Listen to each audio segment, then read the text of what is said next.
Fire sign, Aries, Leo, and Sagittarius. Kumusta po kayo guys? Okay, so fire sign, maraming salamat po sa walang sawang pagsubaybay sa ating mga reading at sa mga nagtatanong about private reading. Ay iiwan ko na lang po yung link sa atin po description box below. Okay, so tingnan natin fire sign, ano ba ang inyong gabay kapalaran? Fire sign, Aries, Leo, and Sagittarius. Gabay kapalaran po ni fire sign ngayong araw. Fire sign, Aries, Leo, and Sagittarius. So, fire sign, meron tayong Six of Heart. May nararamdaman ako na maaaring iba sa inyo makaka-feel ka ng boredom ngayon. Parang nawawalan ka ng gana, gusto mong matapos lahat ng gagawin mo kasi may ibang bagay kang gustong gawin. Parang gusto mong gumala, gusto mong umalis, gusto mong mag-joyride or mag-travel. Pwede mong gusto mong mag-shopping, gusto mong i-divert sa ibang bagay yung mga boredom mo ngayon, okay? Parang gusto mo ng satisfaction ngayong araw, fire sign. So, tingnan natin, meron tayong Queen of Flower, ayan. Fire sign sa pinapakita sa akin dito, maaaring ikaw ay may something na nabubuo, no? Pwedeng nandun ka sa point na parang may something na nagkakaroon ng negative. Hindi mo naman siya nafe-feel before, pero parang nakaka-feel ka ng mga negative energy. And sa pinapakita sa akin, since flower yung energy mo rito, fire sign, maaaring hindi rin to guys magtagal, no? Lahat ng paghihirap mo ngayon or lahat ng pag-overthink mo, fire sign, mawawala yan.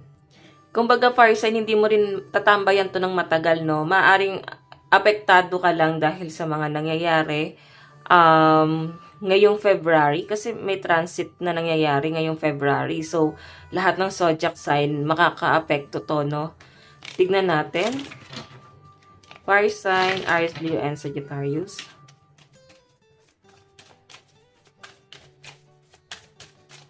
Meron po tayong Two of Heart.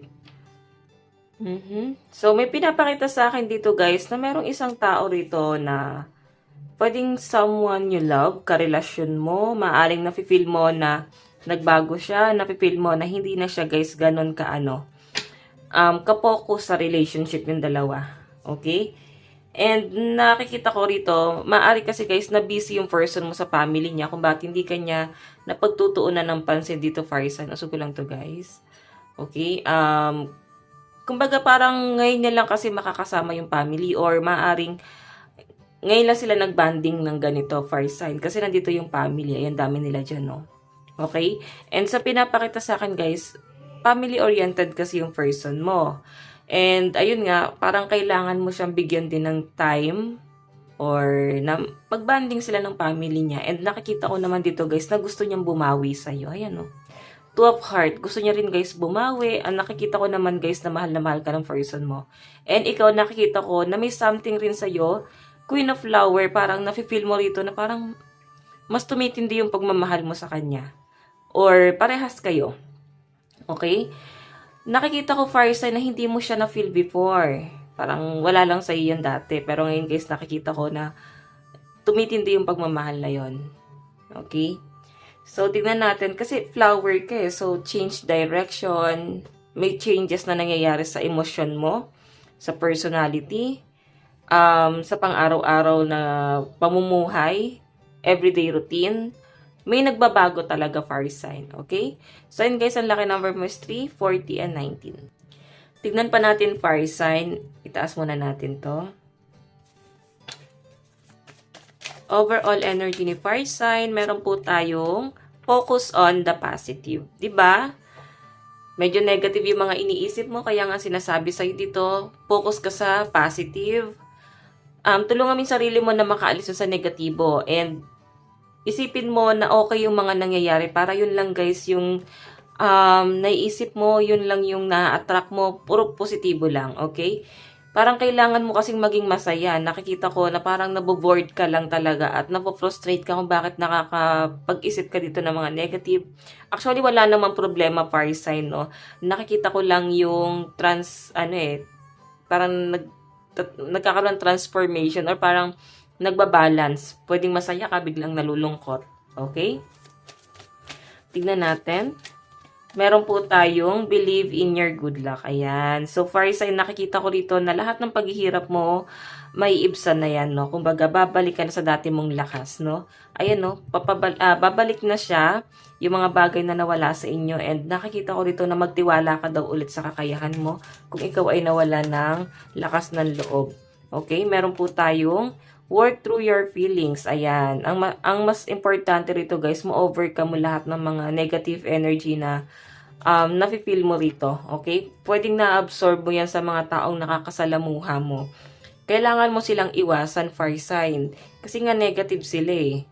So, lahat ng negative nila, guys, nakukuha mo. Sila naman yung nagiging masaya.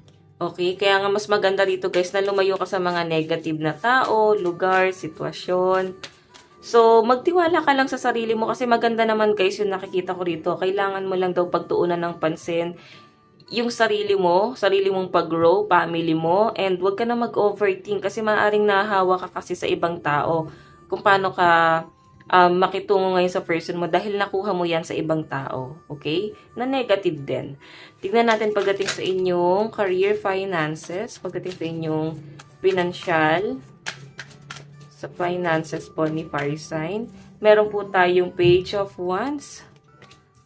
Okay, so napapagod yung iba sa inyo. Marami namang opportunity na dumarating. Napakadami, no? Natatambakan ka ng trabaho. Maaaring may mga client ka abroad pa to, no?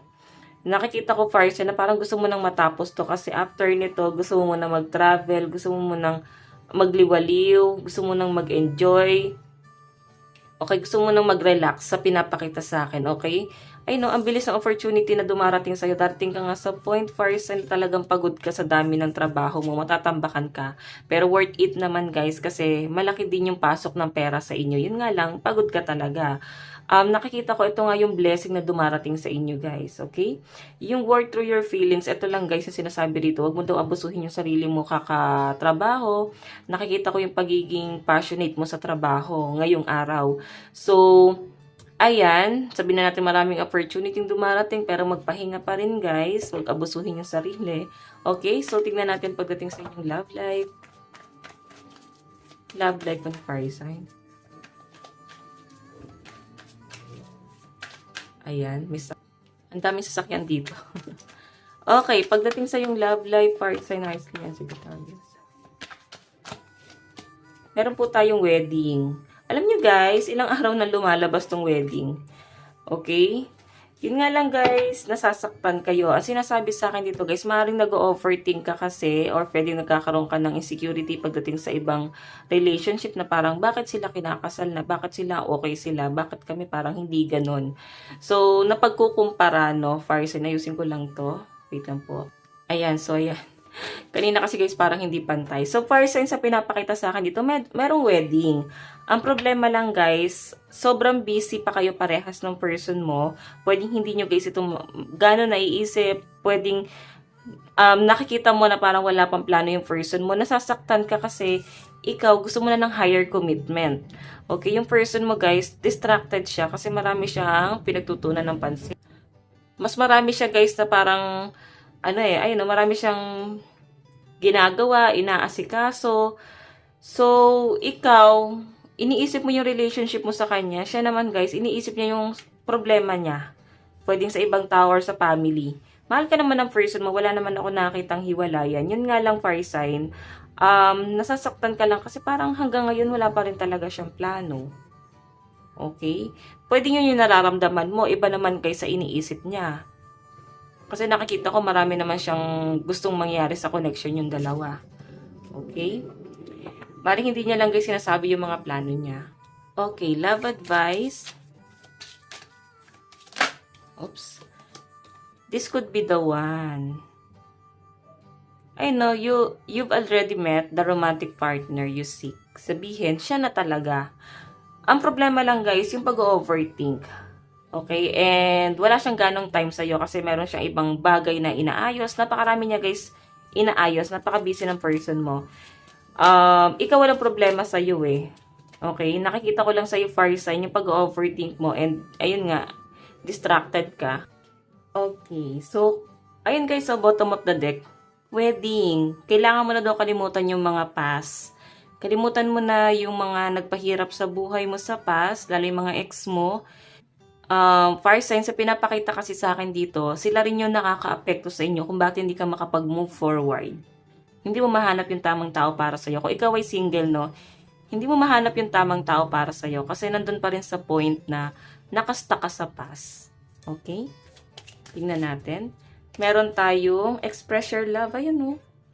So, nakikita ko na mas magiging sweet sa person mo. Gusto mo ng second chance dito na para bang bigyan ka niya ng chance na magbago or patunayan yung sarili niya o sarili mo dito sa relationship na to. Okay, so tingnan pa natin guys. Okay, ano bang kailangan ng relationship nyo? Connection. Your soul connection is eternal and unbreakable. Ito yung kailangan nyo. Okay? Yung magkaroon kayo guys ng magandang vibes. Magkaroon kayo ng communication, mag-usap kayo, pag-usapan nyo yung mga bagay-bagay na hindi nyo guys na pag-uusapan. And 111 nakalagay dito. Ito guys, swerte to. Okay?